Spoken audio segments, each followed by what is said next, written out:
공수처법, 고위공직자범죄수사처 설치법 개정안이 결국 12월 10일 국회 본회의를 통과했습니다. 이 개정안은 야당의 공수처장 후보 비토권을 박탈하는 내용이 핵심이죠. 공수처장 후보 추천위원회의 의결 정족수를 현행 7명의 위원 가운데 6명 이상에서 5명 이상으로 바꿔서 야당 위원 2명이 반대해도 후보 추천이 가능하도록 한 것입니다. 즉, 야당이 반대해도 여당 마음대로 공수처장을 결정할 수 있다는 것이죠. 수사처 검사의 경우에도 자격 요건을 변호사 경력 10년 이상에서 7년 이상으로 완화를 했습니다. 재판, 수사 또는 조사 업무 실무 경력 요건은 삭제했습니다. 이에 따라서 이른바 민변 공수처가 현실화된 것입니다. 결과적으로 민주주의의 기본 원리인 삼권 분립은 무너졌습니다. 정부, 국회, 법원이 통제할 수 없는 오직 대통령과 여당이 관할하는 소위 진보좌파 성향의 초법기관이 등장한 셈입니다. 앞으로 검찰이 수사 중인 여당발 권력형 비리 의혹은 공수처가 덮어버리고 민주당이 장기 집권할 수 있는 길이 열리게 됐다는 평가가 나오고 있습니다. 이러다 보니 개정안이 통과되는 순간 더불어민주당 의석에서는 박수가 터져 나왔습니다. 본회의에 출석한 추미애 법무장관은 법안이 통과되는 순간 크게 웃는 모습을 보였죠. 180석의 거대 여당은 오는 12일을 끝으로 기타 쟁점 법안도 모두 통과시킬 계획이라고 합니다. 이미 기업규제법이라고 지적을 받는 경제 3법, 상법, 공정거래법, 금융그룹 감독법과 함께 5.18 역사 왜곡 처벌법, 국가수사본부와 자치경찰제도 도입을 골자로 하는 경찰법 등 논란이 되어온 다른 주요 법안은 줄줄이 처리된 상태죠. 지금 여당이 밀어붙이는 법안들은 공통점이 있습니다. 하나같이 권력의 국민과 기업에 대한 통제와 감시를 강화하는 것들입니다. 소위 공정과 정의, 평등을 앞세워서 자유를 누르는 것이죠. 이뿐 아닙니다.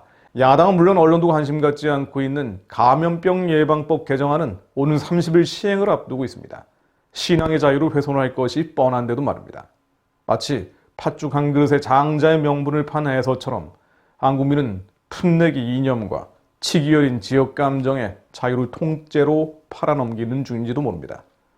오늘은 폭주하는 여당이 아닌 무기력한 야당, 국민의 힘을 위한 기도 제목을 나눠보려고 합니다.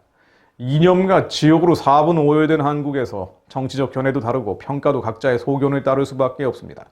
그러나 자유, 무엇보다 신앙의 자유를 지킨다는 차원에서 제1야당은 심각한 질병에 걸려 있습니다. 이미 야당으로서의 기능을 잃어버린 상태이기 때문입니다. 생각해 보십시오. 이윤을 창출하지 못하는 기업, 우호를 도모하지 못하는 동호회, 정권 창출을 하지 못하고 여당의 입법 독주를 전혀 막아내지 못하는 야당, 어떤 존재 의미를 갖겠습니까? 물론 야당은 역부족입니다. 여당이 180석이고 제1야당은 103석에 불과하죠. 공수처법이 통과된 법사위도 여당, 민주당 3명과 여당보다 더한 여당, 열린민주당 1명이 합하면 3분의 2가 넘습니다. 국민의힘 2명이 버틸 수가 없었겠죠. 그러나 국민의힘의 문제는 숫자가 아닌 정신입니다. 9일 필리버스터에 나선 김기현 의원은 문 대통령을 헌법 위에 군림하는 신처럼 숭배하는 극렬 친문 집단의 집단 이성 상실로 대한민국은 지금 파괴되고 있다면서 폭주하는 반민주 독재 파쇼 정권에 반대하면서 자유민주주의를 지키려는 모든 세력은 적폐이자 괴멸의 대상이 됐다고 했습니다. 김 의원은 그나마 국민의힘에서 전투력이 있는 의원으로 불립니다. 그런데 자유민주주의자들은 적폐와 괴멸이 대상이 됐다는 지금 상황에서 102명의 다른 의원들은 무엇을 하고 있습니까? 국민의힘 의원들은 반헌법, 반인권, 반문명의 법률이 통과될 때마다 고작 하는 것이 고함치는 정도죠. 보여주기식 면피투쟁입니다. 공수처법이 법사위를 통과한 12월 8일도 독재로 흥한 자는 독재로 망한다고 적힌 종이를 들고 법사위원장 뒤쪽에 모여서 구호를 외치는 정도였습니다. 본회의가 통과될 때는 본회의장 입구 앞에서 민주당은 각성하라는 피켓을 들고 농성을 벌이거나 몇 명의 의원이 상복을 입고 비판을 합니다. 직을 내건 결기도 없고 야권을 결집할 의지도 보이질 않습니다. 이러다 보니 반문재인 여론이 이끌어도 그 민심을 담아내질 못합니다. 12월 8일 발표된 리얼미터 조사를 보면 이번 서울시장 선거와 관련해서 정권 심판을 위해 야당이 힘을 실어줘야 한다는 여론이 50.6%고요. 반대로 국정 운영을 위해서 여당에 힘을 실어줘야 한다는 답은 38.7%에 불과했습니다. 그런데 가장 많이 지지한 후보는 민주당 박영선 장관입니다. 19.9%였죠. 2등이 국민의힘 나경원 전 의원입니다. 15.5%입니다. 국민은 정권을 심판하고 싶은데 정작 찍고 싶은 야당 후보가 없다는 말이죠. 이런 무력한 야당에 대한 해법은 제각각입니다. 박근혜 전 대통령 탄핵을 주도했던 조선일보, 중앙일보 같은 자칭 보수 언론에서는 지난 4월 총선 민주당 압승의 이유는 극우적인 발언과 탄핵당한 박근혜의 패족으로 비춰졌던 것이라면서 과거와 완전히 끊어라, 완전한 철연을 부추기고 있습니다. 이런 충고를 깊이 새겨들은 것인지 김종인 국민의힘 비대위원장은 최근에 이명박 박근혜 전 대통령에 대해서 대국민 사과를 하겠다고 나섰죠. 물론 시기를 미뤘습니다만 이른바 중도층을 끌어안겠다는 의지의 표명이라고 해석이 됐습니다. 그러나 아무리 정치적 편견을 지우고 판단해도 소위 국정농단이라는 기준으로 보면 그 범위와 죄질은 수감 중인 전직 대통령들보다 문재인 정권이 훨씬 더 심각한 것이 사실입니다. 탈원전이나 울산 선거 개입 등은 문 대통령에게 직접 불똥이 튈 수밖에 없는 문제들이죠. 옵티머스나 라임 등 주변이 연루된 사건들도 즐비합니다. 다슨 논란, 이른바 최서원 게이트에 비해서 국가에 미칠 해악도 막대합니다. 게다가 이명박 박근혜 두 전직 대통령의 문제가 있다고 해도 과거일 뿐이죠. 문 대통령은 현재의 문제입니다. 이런 문재인 정권의 비판의 목청을 높이면 어떻게 됩니까? 탄압이 들어오죠. 그전에는 강용석 전 의원이 문 대통령 명예훼손 혐의로 구속됐다가 풀려났습니다. 국회를 방문했던 대통령을 향해 신발을 던지면서 항의했던 북한인권단체 대표가 있습니다. 그는 광화문 집회에 참석했다는 또 다른 이유를 붙여서 구속됐습니다. 영장에는 대통령에 대해서 적개심을 가지고 있는 자라고 적시됐다고 하는군요. 대학 캠퍼스에서 대통령을 풍자하는 대자보를 붙였던 20대 청년도 건조물 침입 혐의로 재판에 넘겨져서 유죄를 선고받았습니다. 과거의 보수 정권 때는 상상할 수 없는 일들이 매일같이 벌어지고 있습니다. 그런데 김종인 비대위원장은 이명박 박근혜 전 대통령에 대한 사과를 한다고 주장을 했었죠. 두 전직 대통령은 징역 20년, 징역 17년형을 살고 있습니다. 근거는 부풀려진 대중선동과 짜맞추기 정치보복입니다. 김종인 위원장은 2016년 총선 당시 더불어민주당 선거대책위원회 위원장과 비상대책위원회 대표를 맡았습니다. 문정권 집권의 공신 중 한 명인 셈이죠. 그런데 가해자 중 한 명이 피해자를 대신해서 사과한다고 나선 격입니다. 사과의 시기가 미뤄진 상태고 구체적인 내용은 나와봐야 알겠지만 정말 사과를 하게 된다면 여당의 강포한 독주는 더 힘이 실리게 될 겁니다. 김종인 비대위원장은 두 전직 대통령 사과가 아니라 공수처법 개정안 통과에 대해서 대국민 사과를 해야 합니다. 국회의원들도 마찬가지죠. 제1야당이라면 적어도 자유민주주의를 지키고 싶다면 적어도 금배지 떼고 방도 빼는 결기를 보여줘야 합니다. 독재라고 비판만 하면 뭐합니까? 아무런 힘도 없고 그런 역량을 보여주고 싶은 의지도 없다면 누가 그런 정당을 지지할 수 있겠습니까? 그러나 한국의 목회자들이 잘 변하지 않는 것처럼 국회의원들은 더더군다나 변하지 않을 겁니다. 이제 답답하고 갑갑한 현실에서 완전하신 말씀으로 돌아가 보려고 합니다. 우리가 잘 아는 디모데전서 2장 말씀입니다.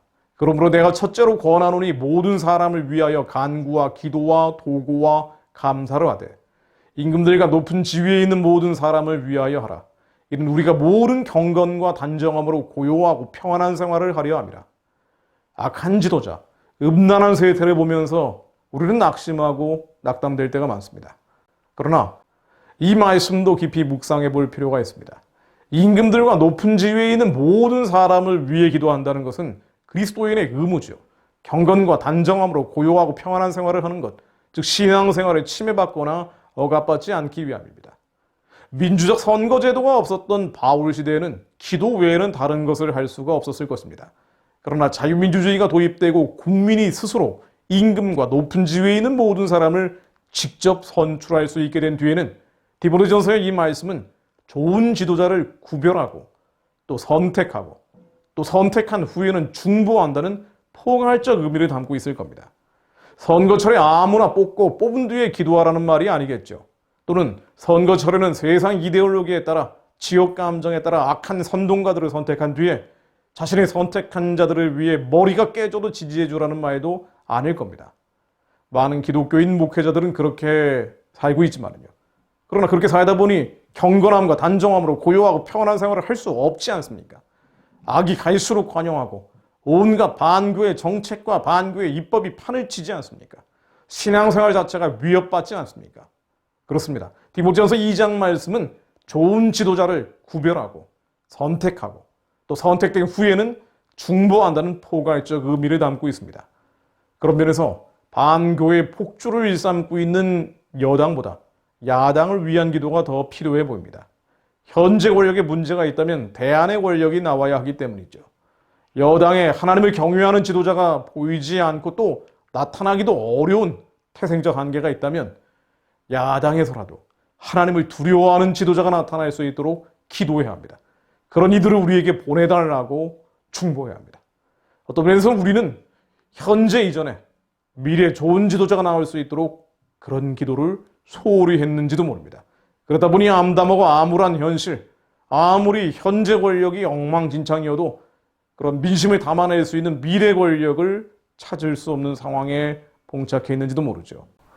하나님, 주님 말씀처럼 임금들과 높은 지위에 있는 모든 사람을 위해 간구와 기도와 도구와 감사를 하기 원합니다.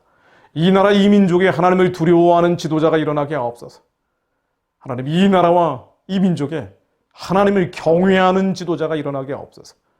현재 권력에 문제가 있다면 그 대안의 권력에라도 하나님 아버지께서 주님을 두려워하고 경외하는 지도자들이 일어나게 하옵소서.